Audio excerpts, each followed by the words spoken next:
तो चलिए अब हम लोग देखते हैं कि जो मैंने पहले फंक्शन बनाया था फाइंड मिन नंबर और दूसरा बनाया था सॉर्ट एरे एंड गेट मिन, इन दोनों में क्या डिफरेंस है, क्या फ़र्क पड़ेगा अगर हम इसको यूज़ करेंगे या फिर इसको यूज़ करेंगे। तो पहले स्टेप्स मैं यहाँ से हटा देता हूँ अब। तो यहाँ पर हम लोग बात करेंगे अभी फ़िलहाल पहले वाले की। तो अब देखो मेरे लिए मैटर क्या है कि मान लो यहाँ पर अभी एरे जो थी नंबर्स की वो बहुत ही ज़्यादा छोटी थी, लेकिन मान लो यही सेम फंक्शन हम लोग रन करते एक 1 मिलियन इंडेक्स की एरे पर, मतलब उसके अंदर 1 2 3 4 इस तरीके से 1 मिलियन नंबर्स होते हैं। ऐसी एरे को अगर हम लोग फीड करते यहाँ पर तब क्या होता, तो तब मेरा ये वाला फंक्शन बेटर वर्क करता या ये वाला फंक्शन बेटर वर्क करता, ये मैं कैसे पता लगाऊँ, क्वेश्चन ये है। तो देखिए वो हम लोग पता लगाएंगे यूजिंग बिग ओ नोटेशन। अब ये बिग ओ नोटेशन क्या होता है, तो अब मैं अपने कोड को थोड़ा अलग अलग ब्लॉक्स में डिवाइड कर देता हूँ। लेट से ये वाला जो मेरा कोड था, इस कोड को मैं मानता हूँ ब्लॉक ए,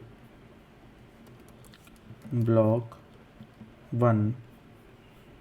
देन ये वाला जो मेरा कोड है इसको मैं मानता हूँ ब्लॉक बी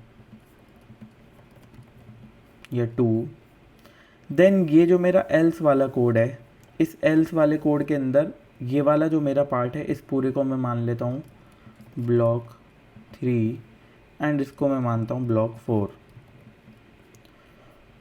तो अब हम यहाँ पर मैथमेटिकली निकालेंगे कि ये पूरा का पूरा कोड कितना ज़्यादा टाइम लेगा, कितना ज़्यादा टाइम लेगा एग्जीक्यूट होने में।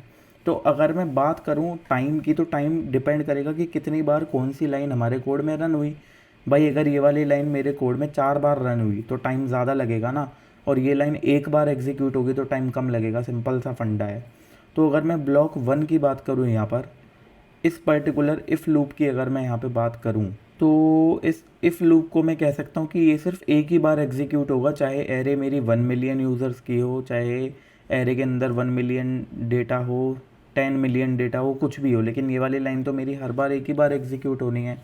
तो मैं इसको कह सकता हूँ 1 एग्जीक्यूशन।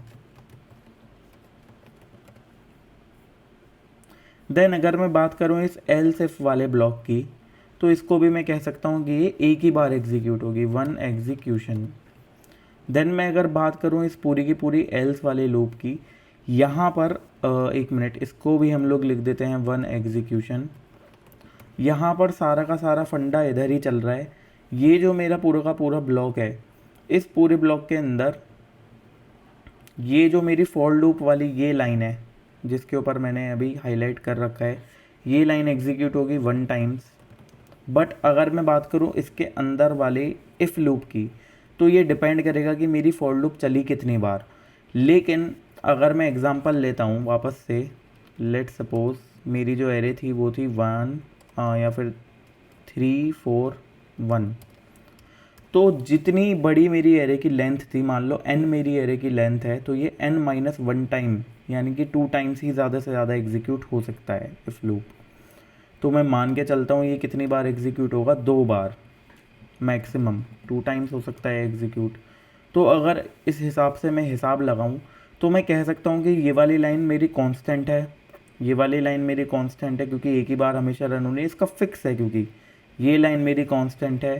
ठीक है, ये सब क्या है, एकदम फिक्स हैं। तो मैं कह सकता हूँ एक कांस्टेंट बना लेता हूँ C1 प्लस एक कांस्टेंट बना लेता हूँ C2 प्लस एक कांस्टेंट बना लेता हूँ C3। ये कौन कौन से कांस्टेंट होगा, ये वाला और मेरा ये वाला। तो ये पार्ट हो गया, ये पार्ट हो गया ब्लॉक 2 और ये पार्ट हो गया ब्लॉक 4। ये सब तो एक ही बार एग्जीक्यूट होने हैं। अब अगर मैं बात करता हूँ अपने ब्लॉक 3 की, तो ब्लॉक 3 में अगर मैं इस पूरी की पूरी फॉर लूप की बात करूँ, तो यहाँ पर जो अंदर वाला है ये n-1 टाइम एग्जीक्यूट होगा, n-1 टाइम एग्जीक्यूट होगा। और अगर मैं इसकी बात करूँ तो ये 1 टाइम एग्जीक्यूट होगा। तो मैं कुल मिला के कह सकता हूँ ये पूरा का पूरा जो मेरा लूप है ये n टाइम एग्जीक्यूट होगा। मोटा मोटा अगर मैं देखूँ यहाँ पर तो ये n टाइम एग्जीक्यूट होगा, क्योंकि एक बार ये एग्जीक्यूट हो रहा है और n-1 टाइम ये एग्जीक्यूट हो रहा है, तो ये n टाइम पूरा का पूरा एग्जीक्यूट होगा।